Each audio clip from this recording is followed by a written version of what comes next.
আমি একবার ছাত্র জীবনে মাদ্রাসায় পড়ি, তখন বাসে যাচ্ছি, দূরপাল্লার বাসে, ফজরের নামাজের টাইম চলে যাচ্ছে। ড্রাইভার সাহেব যে বললাম, ভাই গাড়িটা একটু থামাবেন, আমি নামাজটা পড়বো। কয়েক গাড়িতে নামাজ পড়ে নেন, গাড়িতে নামাজ হয়। আমি কই, ভাই উজু করা লাগবে না, নাইট কোর্স, রাতভর গাড়িতে ছিলাম, সকালে ফজর পড়বো, উজু করবো না, ঘুমাইছি গাড়িতে। বলে যে জানলা দিয়ে পানি দিয়ে উজু করে ফেলান বা তায়াম্মুম করেন, জায়েজ আছে। চিন্তা করলাম, কত বড় মুফতি, সুবহানাল্লাহ। এমন কোন মাসালা নাই যেটার উত্তর তার কাছে নাই। হ্যাঁ, উজু লাগবে না, তায়াম্মুম লাগবে, সেটা বলে দিচ্ছে। নামাজ দাঁড়ায় না, বৈশা, সিটে বৈশা, কেবলা কোনটা লাগবে না লাগবে, সাথে সাথে উত্তর। বাপরে বাপ, এ তো অনেক বড় মুফতি। চিন্তা করলাম, আল্লাহ এই মুফতির হাত থেকে তুমি আমার রক্ষা করো মাবুদ। নামাজের টাইম চলে যাচ্ছে, এদিকে মুফতির ফতোয়া থামতেছে না। আমি আবার ছোট মানুষ, মাদ্রাসায় পড়ি, খুব টেনশনে পড়ে গেছি, আল্লাহ কি একটা বিপদ, কি করি কি করি। তখন বন্যা চলছে দেশে, বন্যার পানি আমি দেখতে পাচ্ছি রাস্তার দুই পাশে বিলের পানি থই থই করে। দূরপাল্লার বাস ঢাকা থেকে যশোর যাচ্ছে। তো আমি দুই পাশে যখন পানি দেখলাম, বললাম, ভাই একটু থামাইলে, ভাই পাশেই পানি আছে, ভাই আমার 2 মিনিট লাগবে পানি দিয়ে উজু করতে, আর আমি ফরজ 2 রাকাত পড়বো, শুধু দৌড় দিব। ভাই কোথায় কি আর কথা শুনে, আরে ভাই বেশি পেন পেন করেন না, বসেন আপনি। এমনি ফেরিঘাটে জ্যামে দেরি হয়, আবার আপনি এখানে কাহিনী করতে আসছেন, দাঁড়াবেন আসে। আমি কি, আল্লাহ আমার ফজর নামাজ নষ্ট হয়ে যাবে আজকে। খুব মনে মনে ইস্তেগফার করতেছি, কি করব। একটু পরে দিকে হঠাৎ করে গাড়ি থামছে। আমি বললাম, কি ভাই, কোনো সমস্যা? বসেন বসেন, সিটি বসেন, সামান্য একটু অসুবিধা হয়েছে।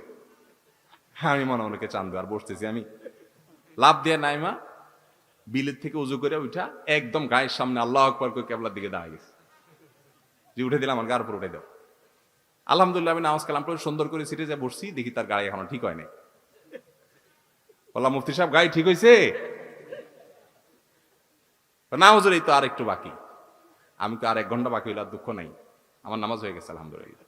বহু মানুষ আছে আমি দেখছি, নামাজি মানুষ গাড়িতে সফরে গেলে নামাজ পড়ে না, মানে সাহস করে বলে না। অনেক নামাজি মানুষ আছে। আপনার উঠার সময় হিসাব করা উচিত, ড্রাইভারের সাথে চুক্তি করা উচিত, ভাই আমি তোমার গাড়িতে উঠবো, যাবো, আমাকে কিন্তু নামাজের ছুটি দিতে হবে, নামাজের সুযোগ দিতে হবে। এবং অনেকে আছে দেখি ট্রেনে নামাজ পড়ে না, বিমানে নামাজ পড়ে না। আরে বিমানে, আমি জেদ্দা থেকে আসতেছি, ওমরার যাত্রী, হজের যাত্রী, হজের সফরও দেখছি, ওমরার সফরও দেখছি, যে সব টাক মাথা, মানে সব ওমরা করে আসতেছে। তো সব চুলচাচা মানুষ ওমরা করে আসতেছে, মাশাআল্লাহ, নামাজের রক্ত চলে যাচ্ছে, দেখি সব দিব্যি ঘুমাইতেছে। কিছু কিছু চাচা আছে দেখি যে পান খাইতেছে বিমানের ভিতরে, নামাজের টাইম চলে যাচ্ছে। বললাম, চাচা নামাজ পড়ছেন? কয়, না তো বাবা। তো নামাজ পড়েন নাই? টাইম চলে যাচ্ছে তো, পান খাইতেছেন। কয়, বিমানের নামাজ পড়বো কেমনে? বিমানে পান নিয়ে আসছেন, বিমানে পান পাওয়া যায় না, বিমানের অন্যান্য খানা দিল, পানটা আপনাকে দিবে না, এটা বুঝেন, এটা মাথায় আছে, সেজন্য পান সাথে নিয়ে আসছেন।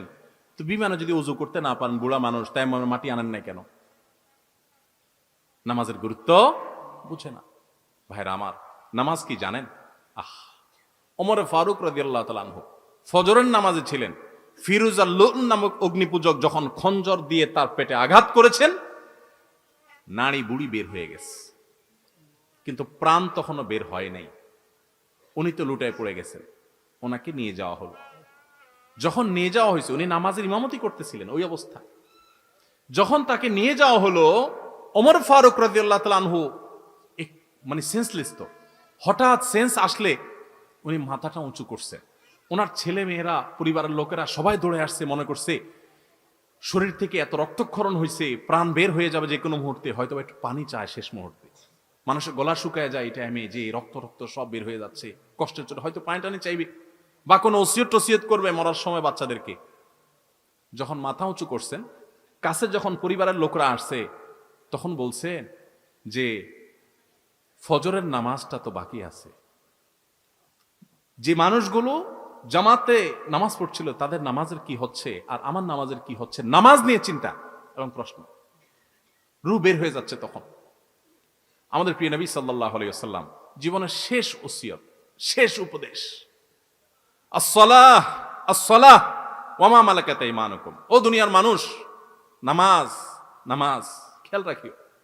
কিয়ামতের ময়দানে দেখবেন প্রথম হিসাব আল্লাহ তাআলা নিবেন, আমলের মধ্যে প্রথম হিসাব নিবেন, নামাজের হিসাব আগে দাও। নামাজের হিসাব যা ঠিকঠাক হয়ে গেছে, ভেজাল পাওয়া যায় নাই, অন্য সবগুলো আল্লাহ তাআলা সহজ করে দিবেন। এই জন্য ভাইয়ের আমার, কোন অজুহাতে গাড়ির জ্যামে পড়ছেন, এটা করছেন সেটা করছেন, এই অজুহাতে নামাজ দেরি করবেন, এই সুযোগ আপনি প্রয়োজনে গাড়ি ছেড়ে দিবেন। হ্যাঁ, কোথাও যদি এরকম হয় যে এই মুহূর্তে এই জায়গায় গাড়ি ছাড়লে আপনি বিপদে পড়তে পারেন, তাহলে সেটা ভিন্ন কথা। কিন্তু ওইরকম কেস সাধারণত আমাদের দেশে এরকম জায়গা নাই, খুব কম। আপনি চাইলে নামাজ পড়তে পারেন। অতএব কোনো ওয়াজিবতে নামাজ কাজা করা যাবে। আল্লাহ তাআলা আমাদের সবাইকে তৌফিক দান করুন। যদি কোনো কারণে কাজা হয়ে গেছে, আপনার ইচ্ছার বাইরে ভুলে গেছেন বা ফাঁসা গেছেন কোনো কারণে, তাহলে পরবর্তীতে আপনি নামাজগুলো পড়ে ফেলবেন এবং যে কাজা হয়ে গেল এটার জন্য আল্লাহর কাছে মাপ চাইবেন।